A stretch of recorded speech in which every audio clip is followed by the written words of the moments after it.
All right, good morning. My name is Natasha Lyles, and I am here with, Natasha Neff, fourth grade teacher. and we are discussing her pre-conference or just having our meeting prior to me coming in to observe her class. And Ms. Neff, first and foremost, I want to thank you for allowing me to come because I know you're insanely busy as a teacher leader here at Hollis, and you have many other things you could be doing with your time.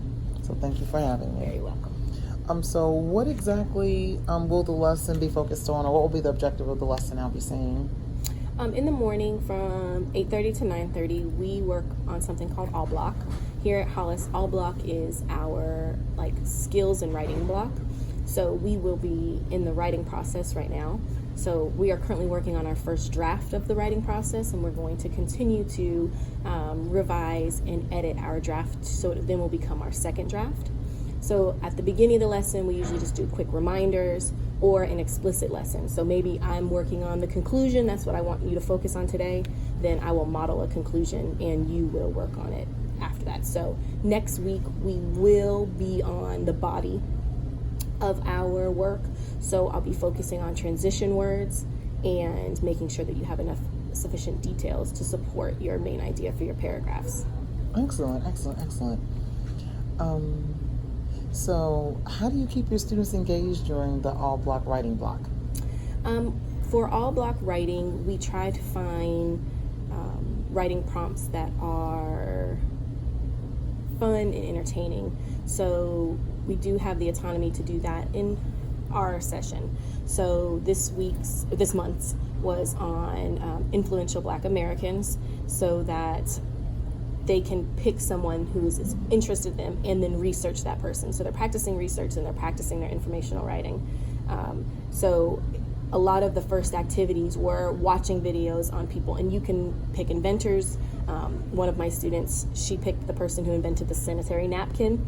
She did not know what that meant until I explained it to her, and she still thought she's sticking with it because that's going to be important to her one day.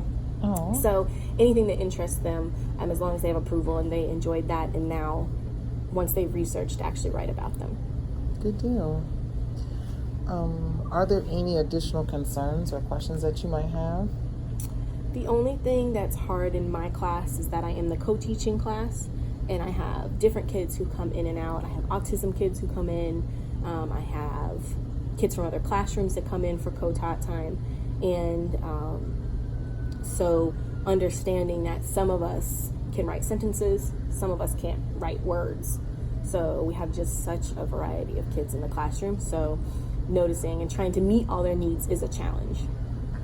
Trying to differentiate to meet all these different needs of scholars can be a challenge. Because I definitely want to push the kids who can write and try to support the ones who are still working on sentence formations. Gotcha. So do you do centers or different groupings to try to meet the students' needs? We do. So once I introduce the lesson, then everything turns to small group after that.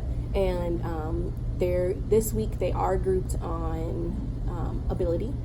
So the ability group, so that I know if we're working on, or the higher ability kids, they get to work on,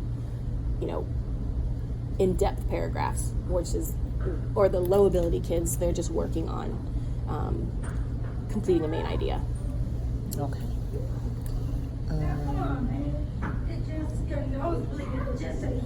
So would you like me to look for something specific during the observation, or just conduct a unfocused, just basically looking at what I see when I come into your classroom? I'd love for it to be unfocused, and then you can just give us some tips and your thoughts of how to help out in the classroom that's so differentiated.